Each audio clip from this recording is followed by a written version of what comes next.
पवन एक मैकेनिक था जिसका गांव में एक गैरेज था। गांव के सभी लोग पवन के पास ही गाड़ियां बनाने आते थे। पवन पढ़ा लिखा नहीं था। बेटा मनीष, स्कूल जाओ, स्कूल का समय हो गया है। पवन अक्सर अपने बेटे मनीष को स्कूल जाने और पढ़ने लिखने के लिए कहा करता था, लेकिन मनीष पढ़ाई लिखाई में कमजोर था। मनीष, बोलो 4 पंचे कितना? वो मास्टर जी 16। वाह, 4 पंचे 16, बहुत अच्छे। अब हाथ आगे करो। मास्टर जी मनीष को छड़ी से मारा करते थे। अक्सर मनीष सालाना परीक्षा में फेल हो जाता था और फिर पवन उसे बैठकर समझाता था। बेटा देखो, मैं तो पढ़ नहीं पाया क्योंकि मेरे घर की हालत खराब थी, लेकिन मैं चाहता हूँ कि तुम पढ़ो लिखो, बहुत बड़े आदमी बनो और अपनी खुद की आलीशान गाड़ी में घूमो।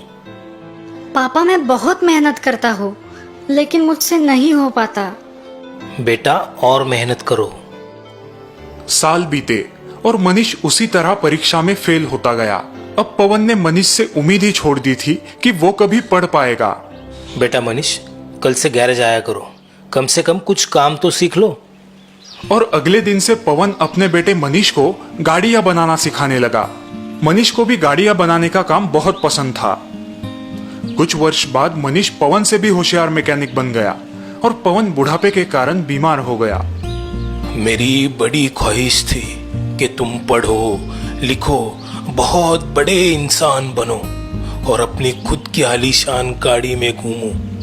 अब मैं पढ़ नहीं पाया तो क्या करे, लेकिन गाड़ी में जरूर घुमाऊंगा आपको, और वो भी खुद की गाड़ी में। उस दिन मनीष ने ठान लिया कि वो अपने पापा की इच्छा पूरी करेगा और खुद ही अपने लिए एक कार बनाएगा। उसने पूरी लगन के साथ अपना काम शुरू किया। लगभग 2 साल बाद मनीष की मेहनत रंग लाई और उसने खुद के लिए एक शानदार कार बनाई। देखो पापा, मैंने कहा था ना कि मैं आपको अपनी खुद की बनाई हुई कार में घुमाऊंगा। मुझे तुम पर बहुत गर्व है बेटा। चलो, तुम्हारी इस नई कार का उद्घाटन हम देवी माँ के दर्शन से करते हैं। दोनों बाप बेटे अपने लंबे सफर पर निकल पड़े। कई किलोमीटर चलने के बाद पवन के मन में एक ख्याल आया। अरे बेटा मनीष, कार में पर्याप्त डीजल तो है ना?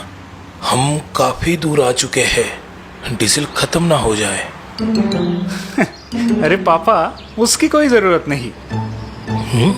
ऐसे कैसे?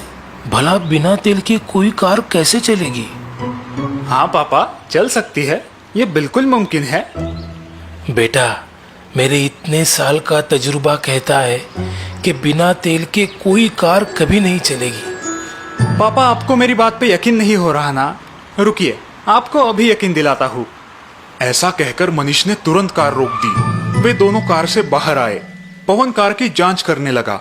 तभी उसने पाया कि कार में ईंधन के लिए कोई टैंक मौजूद ही नहीं है। अरे, ये कैसे संभव है? इस कार में तो तेल की टंकी ही नहीं है। क्यों पापा, कहा था ना मैंने, इस कार में तेल की कोई जरूरत नहीं। ये कार सौर ऊर्जा से चलती है। ये बात सुनकर पवन हैरान रह जाता है। उसकी आंखों में खुशी के आंसू आते हैं। मनीष का पूरा बचपन उसकी आंखों के सामने आ जाता है। मुझे माफ कर दो बेटा, मैं गलत था। तुमने एक ऐसा आविष्कार किया है जो आज तक कोई पढ़ा लिखा नहीं कर सका। मुझे तुम पर नाज है। सच में तुम्हारी ये कार कोई मामूली कार नहीं है, ये एक जादुई कार है। पवन एक मैकेनिक था जिसका गांव में एक गैरेज था। गांव के सभी लोग पवन के पास ही गाड़ियां बनाने आते थे। पवन पढ़ा लिखा नहीं था। बेटा मनीष, स्कूल जाओ, स्कूल का समय हो गया है। पवन अक्सर अपने बेटे मनीष को स्कूल जाने और पढ़ने लिखने के लिए कहा करता था, लेकिन मनीष पढ़ाई लिखाई में कमजोर था। मनीष, बोलो 4 पंचे कितना? वो मास्टर जी 16। वाह, 4 पंचे 16, बहुत अच्छे। अब हाथ आगे करो। मास्टर जी मनीष को छड़ी से मारा करते थे। अक्सर मनीष सालाना परीक्षा में फेल हो जाता था और फिर पवन उसे बैठकर समझाता था। बेटा देखो, मैं तो पढ़ नहीं पाया क्योंकि मेरे घर की हालत खराब थी, लेकिन मैं चाहता हूँ कि तुम पढ़ो लिखो, बहुत बड़े आदमी बनो और अपनी खुद की आलीशान गाड़ी में घूमो। पापा, मैं बहुत मेहनत करता हूँ, लेकिन मुझसे नहीं हो पाता। बेटा और मेहनत करो। साल बीते और मनीष उसी तरह परीक्षा में फेल होता गया। अब पवन ने मनीष से उम्मीद ही छोड़ दी थी कि वो कभी पढ़ पाएगा। बेटा मनीष, कल से गैरेज आया करो, कम से कम कुछ काम तो सीख लो। और अगले दिन से पवन अपने बेटे मनीष को गाड़ियां बनाना सिखाने लगा। मनीष को भी गाड़ियां बनाने का काम बहुत पसंद था। कुछ वर्ष बाद मनीष पवन से भी होशियार मैकेनिक बन गया और पवन बुढ़ापे के कारण बीमार हो गया। मेरी बड़ी ख्वाहिश थी कि तुम पढ़ो लिखो, बहुत बड़े इंसान बनो और अपनी खुद की आलीशान गाड़ी में घूमो।